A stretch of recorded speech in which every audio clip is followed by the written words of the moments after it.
continue with our very gentle nighttime reading, coming back with the children's classic Enid Blyton's Faraway Tree collection. 3 exciting stories. Started this a little while ago together.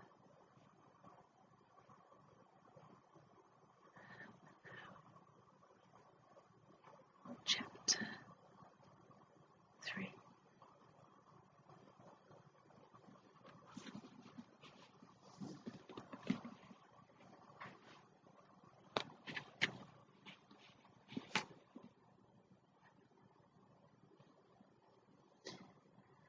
So make yourself comfortable. Take a few deep breaths to get rid of the day that's probably still holding on to you. Take this moment to simply relax and enjoy children's classic story.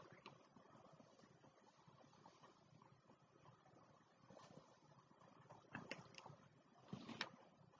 let's continue together.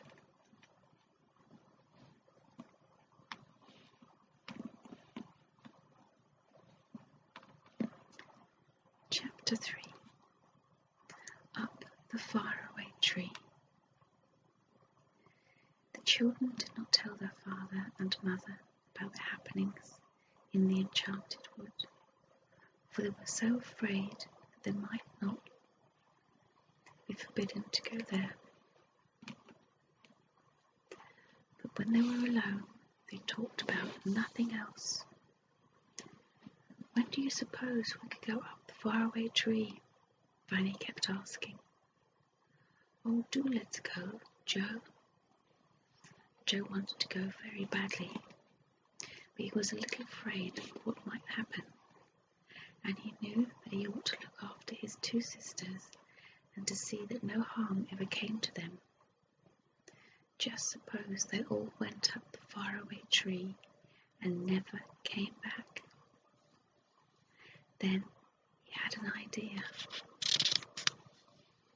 "Listen," he said.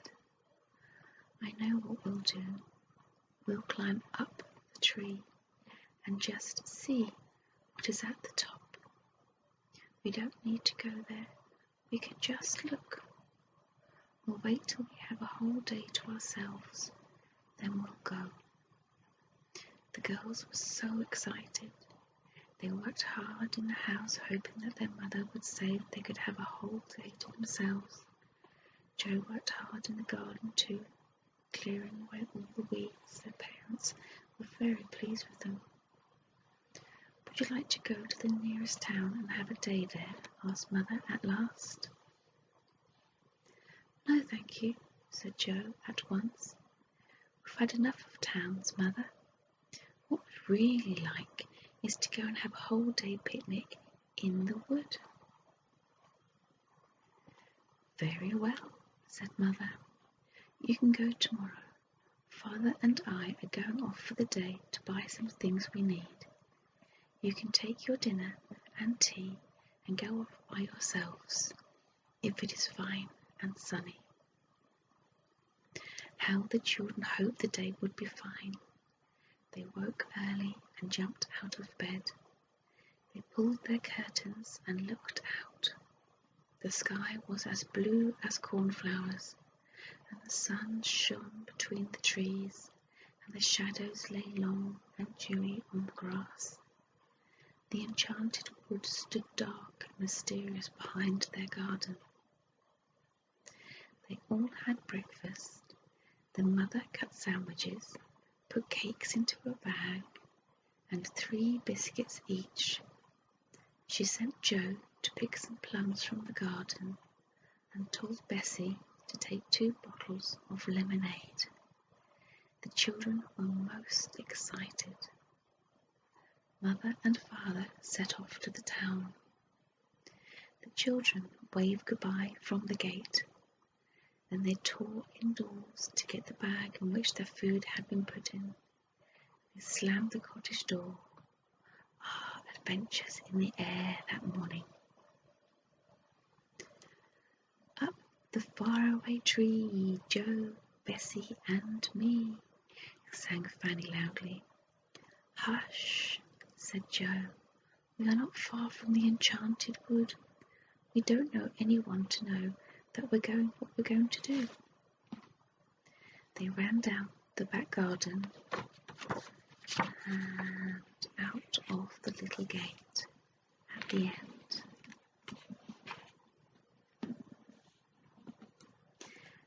They stood still in the overgrown narrow lane and looked at one another.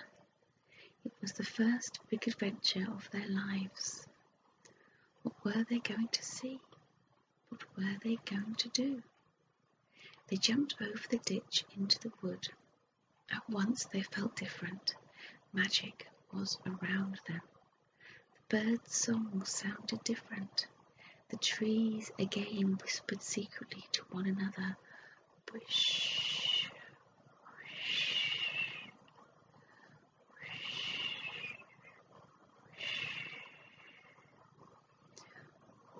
said Fanny, shivering with delight. Come on, said Joe, going down the green path. Let's find the faraway tree. They followed him. He went on till he came to the oak tree under which they had sat before. There were 6 toadstools too, on which the brownies had held their meeting, though the toadstools looked rather brown and old now. Which is the way now? Said Bessie, stopping. None of them knew. They set off down a little path, but they soon stopped, for they came to a strange place where the trees stood so close together that they could go no further. They went back to the oak tree. Let's go this other way, said Bessie. So they set off in a different direction. But this time they came to a curious pond, whose waters were pale yellow and shone like butter. Bessie didn't like the look of the pond at all, and they all 3 went back once more to the oak tree. This is too bad, said Fanny, almost crying. Just when we've got a whole day to ourselves, we can't find the tree. I'll tell you what we'll do, said Joe suddenly. We'll call those brownies. Don't you remember how they said they would help us whenever we wanted them? Of course, said Fanny. We had to stand under the oak tree and whistle 7 times. Go on, Joe, whistle, said Bessie. So Joe stood beneath the thick green leaves of the old oak and whistled loudly 7 times.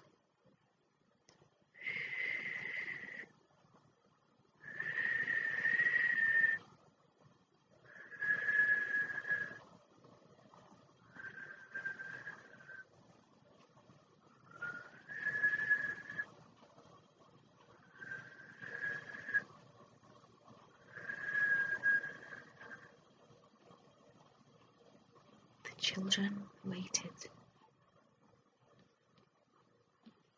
In about half a minute, a rabbit popped its head out of a nearby rabbit hole and stared at them.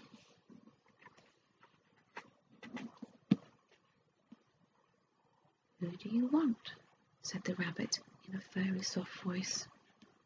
The children stared in surprise. They had never heard an animal speak before. The rabbit put his ears up and down and spoke again, rather crossly. Are you deaf? Who do you want? I said. We want one of the brownies, said Joe, finding his tongue at last. The rabbit turned and called down his hole. Mr. Whiskers, Mr. Whiskers, there's someone wanting you. Came a voice shouting something in answer, and then one of the 6 brownies squeezed out of the rabbit hole and stared at the children. "Sorry to be so long," he said. "One of the rabbit's children has the measles, and I was down seeing to it." "I didn't think rabbits got the measles," said Bessie, astonished.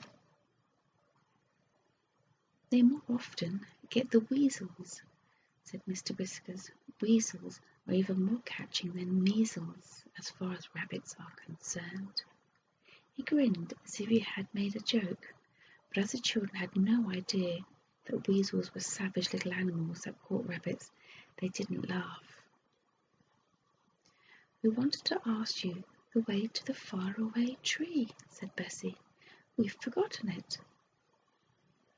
"I'll take you," said Mr. Whiskers, whose name was really a very good one, for his beard reached his toes.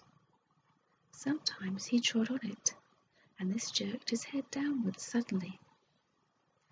Bessie kept wanting to laugh, but she thought she had better not.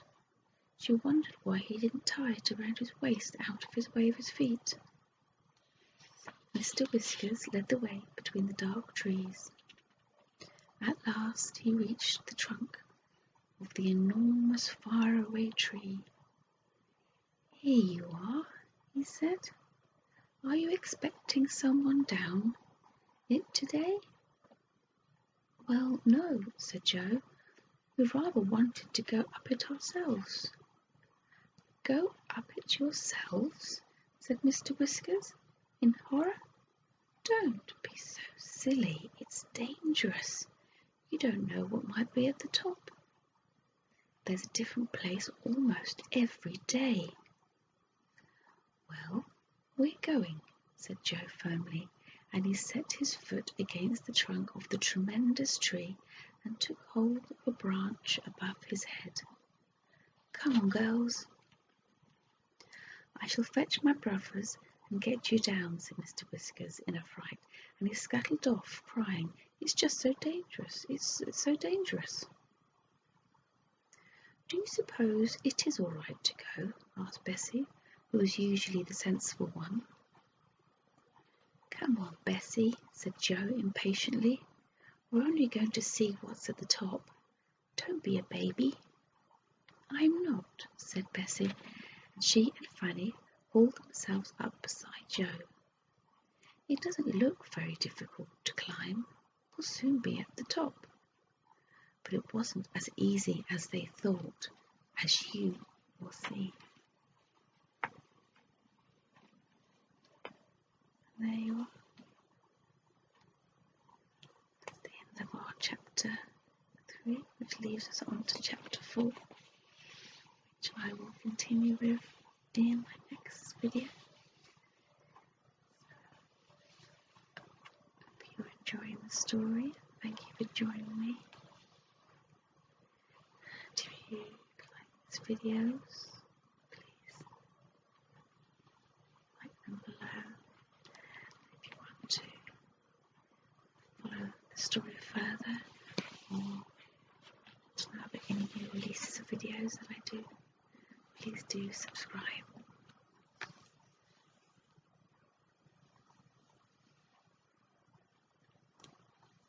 hope you have now a good night's sleep. I'll see you very soon as we continue the story of the faraway tree.